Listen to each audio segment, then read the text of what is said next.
puji Tuhan. Sudah 1 jam ya. Tidak terasa ya kalau kita ada dalam hadirat Tuhan.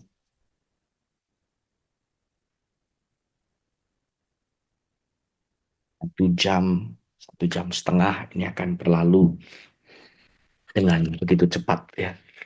Waktu kita masih sampai pukul 22 ya. 22 waktu Taiwan, betul? Atau kita akhiri sekarang?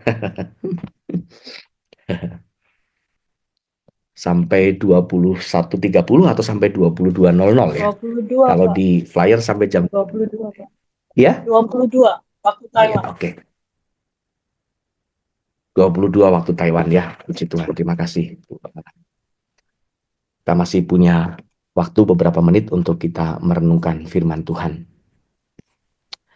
Baik, saya mengajak kita membaca satu firman Tuhan yang terambil dari Yeremia pasal 29 ayat yang ke-13, Yeremia pasal 29 ayat yang ke-13. Ini ayat yang jadi salah satu ayat favorit saya, ayat yang selalu memberikan motivasi dan kekuatan untuk menyadarkan saya ya bahwa kita ada di muka bumi ini untuk menjadi pemburu-pemburunya Tuhan ya. Ayat yang ke-13 dari Yeremia pasal 29, demikian firman Tuhan, apabila kamu mencari aku, kamu akan menemukan aku. Apabila kamu menanyakan aku dengan segenap hati ya. Sungguh sebuah janji Tuhan yang luar biasa. Apabila kamu mencari aku, kamu akan menemukan aku. Apabila kamu menanyakan aku dengan segenap hati ya. Ini sebenarnya dilanjutkan dengan ayat yang ke-14. Aku akan memberi kamu menemukan aku. Ini sebenarnya dua kalimat yang sinonim atau dua kalimat yang paralel ya. Kalau mencari aku ya, kalau kita mencari Tuhan, kalau kita menanyakan Tuhan dengan segenap hati, ini adalah kalimat yang berbeda tapi maknanya sama atau sinonim. Ya, kamu akan menemukan aku dan aku akan memberi kamu menemukan aku. Ini juga adalah dua kalimat yang ekspresinya sedikit berbeda tetapi artinya sama. Sebuah janji yang ditegaskan oleh Tuhan bahwa setiap kali atau apabila ketika kita mencari Tuhan dengan sungguh-sungguh, dengan segenap hati kita, maka kita pasti akan menemukan Dia. Coba kita membayangkan apabila kita sedang berada di entah ya Bapak Ibu Ibu-ibu pernah ada di hutan belantara atau tidak pernah begitu ya. Di kanan kiri hanya ada pohon ya, di tengah kegelapan malam kita nyaris tidak bisa melihat apa-apa, pekat ya. Tidak bisa kita melihat cahaya. Di tengah kegelapan atau pekatnya malam itu, kemudian kita melihat sebuah cahaya ya. Sebuah cahaya. Lalu kita berusaha untuk mengejar cahaya tersebut yang menjadi penuntun kita untuk kita bisa keluar dari kegelapan malam tersebut. Tapi semakin kita kejar, seakan-akan cahaya itu semakin menjauh ya. Semakin kita kejar, semakin menjauh. Namun kita tetap mengupayakan dengan segenap kekuatan kita terus berlari dengan keyakinan bahwa cahaya tersebut akan menuntun kita, membawa sampai ke ujung perjalanan kita, keluar dari kegelapan malam, dari pekatnya hutan belantara yang yang begitu gelap itu. Dan kita akan menemukan bahwa cahaya itu jika kita terus mengejar, walaupun kelihatan semakin menjauh, tapi kita terus mengejarnya, maka kita akan menemukan cahaya tersebut. Begitu juga halnya seperti kita yang mencari Tuhan, harus diakui bahwa ada saat-saat di mana kita nyaris putus asa atau bahkan sudah sudah putus asa mungkin ya. Kenapa Tuhan, semakin saya mengejar Engkau akan semakin jauh. Tetapi percayalah janji firman Tuhan pada malam hari ini kita diingatkan kembali bahwa kalau kita mencari Dia dengan sungguh-sungguh, walaupun perasaan kita seakan-akan kita tidak bisa menjangkau, seakan-akan kita tidak bisa menyentuh, seakan-akan kita tidak bisa meraba Tuhan, tetapi Dia ada, ya, selalu ada buat kita. Dia akan memberi dirinya ditemui, ya. Dia akan memberi dirinya untuk kita temukan apabila kita menanyakan Dia dengan segenap hati. Artinya kita dengan sungguh-sungguh kita mencari Tuhan, ya. Kita mencari Tuhan. Memang tidak ada jaminan atau tidak ada janji bahwa akan mudah, ya, akan mudah.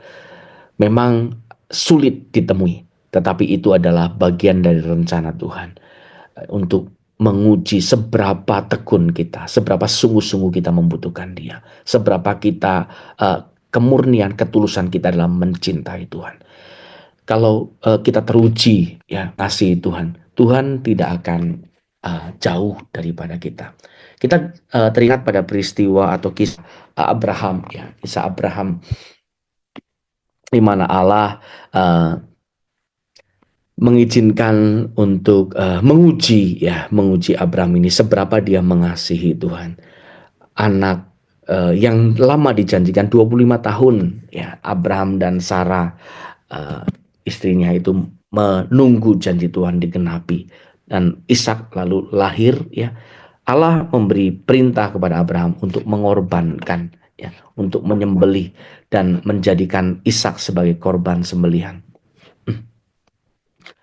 Tanpa ragu-ragu Abraham membawa Ishak pergi, ya, dan hendak mengorbankan, hendak menyembelih dan menjadikan Ishak seperti domba, ya, seperti domba korban bakaran, ya.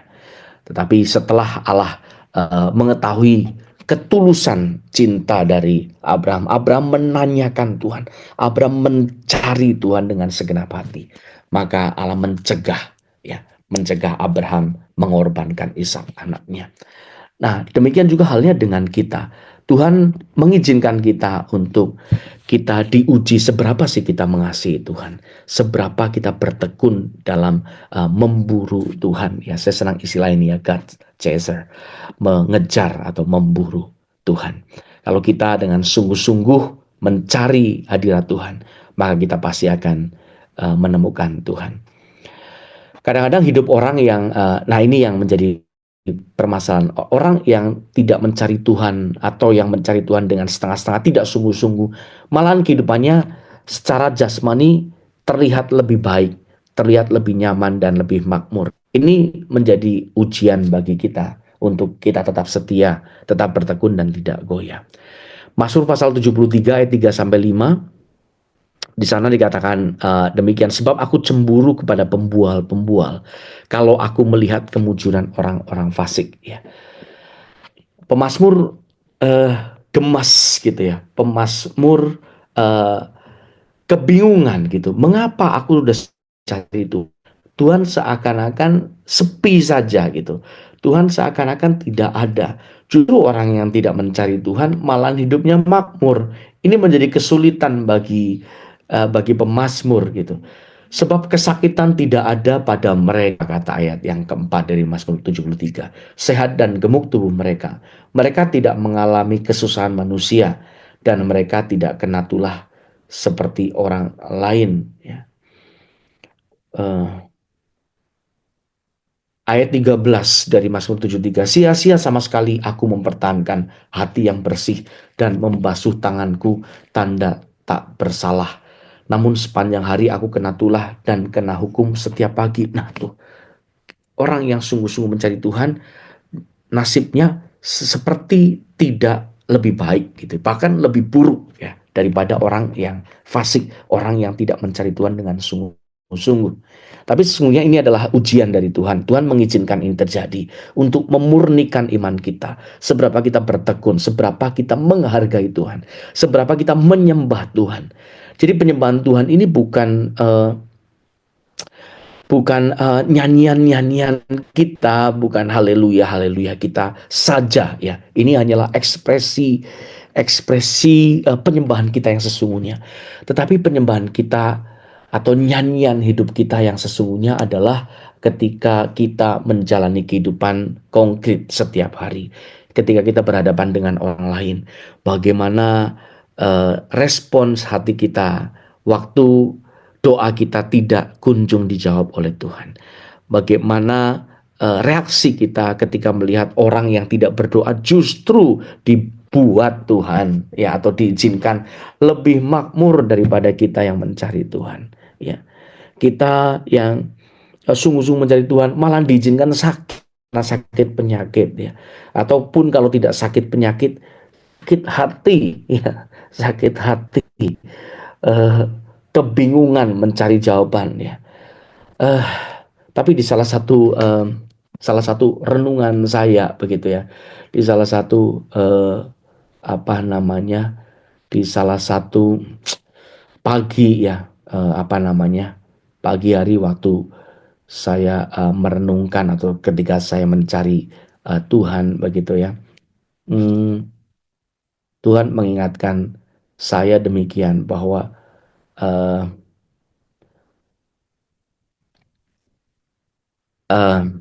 seringkali kita berusaha untuk mencari tahu semua jawaban dari permasalahan yang kita hadapi. Ya. Ini maksudnya apa? Ya.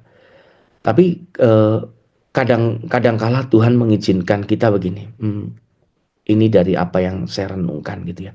Kita tidak perlu mengetahui semua jawaban dari permasalahan, dari persoalan yang kita hadapi. Kita cukup mengetahui bahwa Gembala yang baik ya, Elohim Yahweh dan Tuhan Yesus Kristus yang menggembalakan jiwa kita, yang menuntun hidup kita, yang menjamin bahwa kita akan tiba di padang yang berumput hijau ya. Tidak ada hal yang lebih membahagiakan, tidak ada hal yang lebih membuat seseorang beruntung, tidak ada hal yang lebih menggembirakan, membahagiakan selain ya kita suatu saat bertemu muka dengan wajah kekasih kita yang mulia, Tuhan Yesus Kristus, Sang Gembala Agung itu ya. Tidak ada hal yang lebih menyenangkan, menggairahkan dari hal ini ya. Seberapapun bahagia yang bisa kita nikmati di dunia ini, Tuhan izinkan kita untuk kita berbahagia ya. Tetapi harus selalu ingat bahwa kebahagiaan di bumi ini sifatnya sementara ya. Kebahagiaan di dunia ini semu belaka. Kebahagiaan yang sejati adalah nanti di kerajaan sorga ya. Tetapi bukan kita menunggu nanti ya. Kekekalan itu enggak dimulai nanti ya, tetapi kekekalan itu dimulai dari hari ini, dari sekarang ya. Mazmur pasal 23 ayat ke-6 ya, Mazmur pasal 23 ayat yang ke-6. Mari kita perhatikan ayat ini. Mazmur pasal 23 ayat yang ke-6. Kebajikan dan kemurahan belaka akan mengikuti aku seumur hidupku, dan aku akan diam dalam rumah Tuhan sepanjang masa. Ya. Ayat ini terutama bagian terakhir, aku akan diam dalam rumah Tuhan sepanjang masa, dulu gitu ya. Entah sekarang ya, tapi rasanya sekarang udah jarang gitu. Tapi kalau dulu waktu saya kecil gitu ya, ayat ini banyak dijumpai di nisan-nisan, di batu nisan, di kuburan gitu ya. Aku akan diam dalam rumah Tuhan sepanjang masa gitu. Seakan-akan ayat ini hanya berlaku untuk orang yang sudah meninggal dunia ya. Memang orang yang meninggal dunia di dalam Tuhan, firman Tuhan berkata, berbahagialah orang yang mati dalam Tuhan sejak saat ini atau sejak hari ini ya. Karena mereka akan beristirahat dengan tenang, akan mengalami kebahagiaan yang sesungguhnya. Tetapi aku akan diam dalam rumah Tuhan sepanjang masa ini, pengertiannya bukan nanti, bukan hanya nanti di sorga, tetapi dimulai sejak sekarang. Orang yang terbiasa diam dalam rumah Tuhan semasa hidupnya di bumi ini, dialah yang akan menetap, ya, menetap dalam rumah Tuhan di keabadian. Ya. Orang yang terbiasa menetap dalam rumah Tuhan, ya, semasa hidupnya di muka bumi, merekalah, ya, yang akan diizinkan Tuhan, yang akan melanjutkan di keabadian. Ya, oleh karena itu pemazmur begitu serius, ya, begitu serius, dalam Mazmur pasal 15, ya, ada lagunya, siapa boleh naik ke gunung Tuhan, gitu ya. Di Mazmur pasal 15 lalu ada pasal ke-24, ya, kalau saya tidak salah. Mazmur 15 saja. Tuhan, siapa yang boleh menumpang dalam kemahmu? Siapa yang boleh diam di gunungmu yang kudus? Yaitu dia yang berlaku tidak bercela, yang melakukan apa yang dan yang mengatakan kebenaran dengan segenap hatinya, yang menyebarkan firman dengan lidahnya, dan seterusnya. Ini kualitas atau kualifikasi orang-orang yang menetap dalam Tuhan, berbumi. Ahli, harus serius. Ini hal yang sangat serius, tidak boleh kita anggap sepele. Aduh, banyak Kristen menyepelekan hal ini. Merasa kalau beragama Kristen otomatis masuk surga. Tidak demikian, saudaraku, tidak. Ya. Hanya orang-orang yang terbiasa menetap dalam rumah Tuhan sejak di bumi yang akan menetap untuk selama-lamanya di kerajaan surga nanti.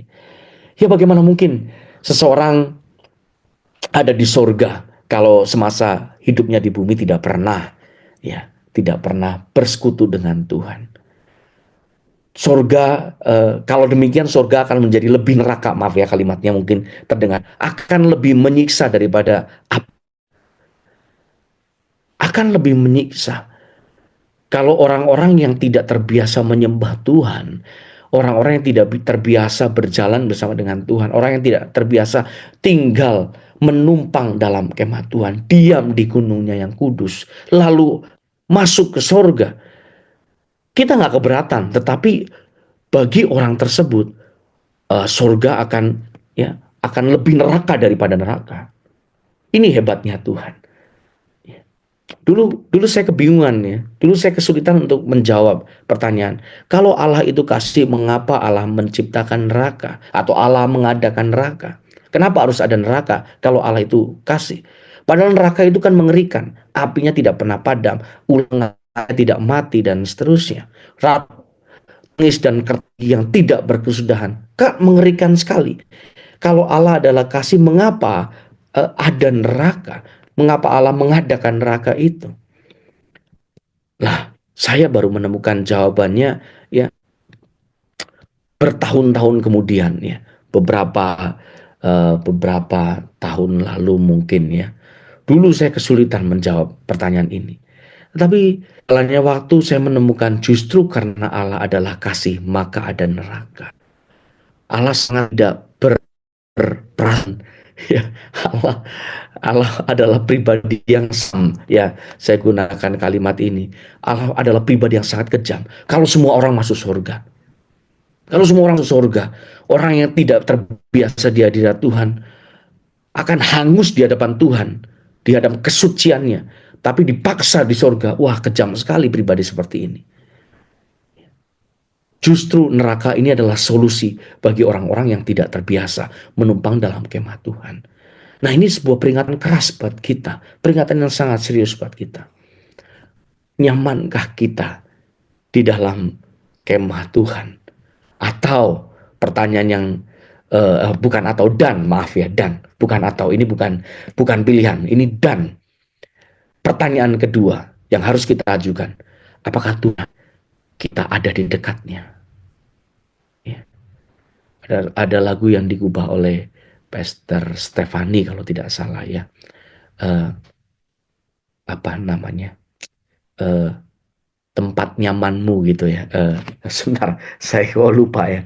Eh,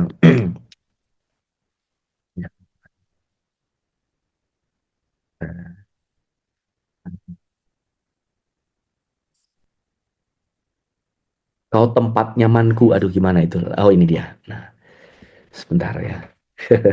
Tiba-tiba teringat lagu ini ya. Nah, oke. Nah, ini dia. Ya. Ajarku diam di kakimu, ajarku teduh di dalammu, menikmati hadirmu. Oh Bapa, ajarku tunduk kepadamu, ajarku siap dihajarmu, mengikuti rencanamu, oh Tuhan. Tak ada lagi yang kupertahankan. Ya, ini lagunya kira-kira begini. Tak ada, ajarku diam di kakimu, tak ada, pakai C. Tak ada lagi yang ku pertahankan, tak lagi yang ku genggam hanya Engkau Tuhan yang ingin ku miliki.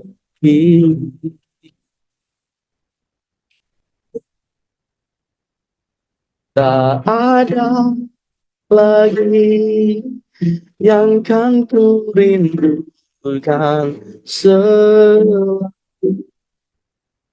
berjalan bersamamu, Roh Kudus, kau tempat nyaman. Roh Kudus adalah tempat nyaman kita. Amin. Roh Kudus adalah tempat nyaman kita. Dia adalah tempat peristirahatan, perhentian kita. Tapi Roh Kudus punya perasaan. Dia bisa didukakan oleh manusia. Menjadi pertanyaan yang harus kita ajukan. Sudahkah tubuhku, hidupku, yang seharusnya menjadi bait Allah di mana roh Allah diam di dalamnya, ini nyaman tinggal di dalam aku? Mari kita menjawab ini dengan jujur. Sudahkah atau benarkah Roh Kudus nyaman diam di dalam aku? Ya. Apakah aku sudah menjadikan dia sebagai tempat nyamanku? Sudahkah dia menjadi tempat kita, perlindungan kita, tempat perhentian kita, tempat peristirahatan kita? Apakah kita nyaman ada di dalam hadirat Tuhan? Atau jangan-jangan seperti cacing pasang, merasa tidak betah kalau ada dalam hadirat Tuhan.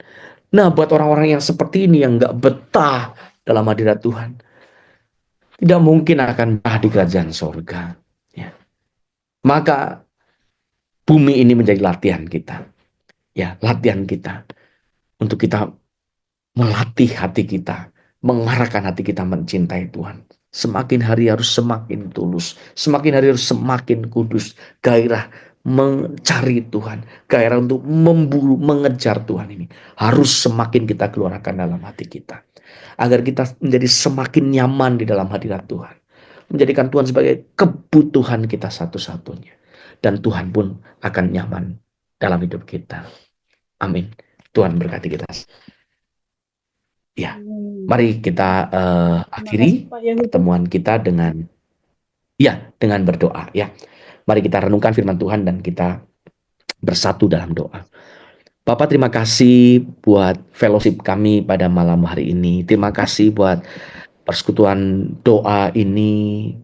Kami boleh berdoa bersama, mencari wajah Tuhan, mencari hadirat Tuhan. Kami juga boleh mendengarkan dan merenungkan sebagian dari firman-Mu menjadi perenungan kami. Sudahkah kami menjadi bait-Mu yang kudus, di mana Roh Kudus nyaman tinggal dalam kami? Kami harus memperkarakan dengan serius, apakah kami nyaman ada di dekat-Mu, dalam hadirat-Mu. Beri kami hati yang dengan tulus mengasihi Engkau, mencintai Engkau, mengejar hadirat-Mu, memburu Tuhan di sepanjang umur hidup kami. Terima kasih Tuhan, kami akan melanjutkan aktivitas kami dan kami akan beristirahat, kami akan berpisah satu dengan yang lain. Tetap Tuhan, berkati kami, ikat kami dengan tali kasih-Mu, dimanapun kami berada, kemanapun kami melangkahkan kaki kami. Tuhan senantiasa beserta dengan kami, dan kami pun akan mengiring Engkau di sisa umur hidup kami, sampai Tuhan datang kembali, menjemput kami pulang ke kerajaan-Mu yang kekal. Terima kasih Bapa di sorga, di dalam nama Tuhan Yesus Kristus kami berdoa dan bersyukur. Amin. Terima Baik, kasih Pak selamat Yuda malam. untuk waktu yang diberikan. Ya, Terima kasih Pak Pak Yuda. Yuda. Terima kasih Pak Yuda. Terima kasih ya Pak. Tuhan Yesus berkati. Terima kasih. Ibu Ibu Wina, Bu Lisa, Bu Nah. Alan, Bu Terima Lisha, kasih. berkati kita semua. Amin. Terima Tuhan Yesus kasih. berkati. Nur ya, Bapak. Ya, saya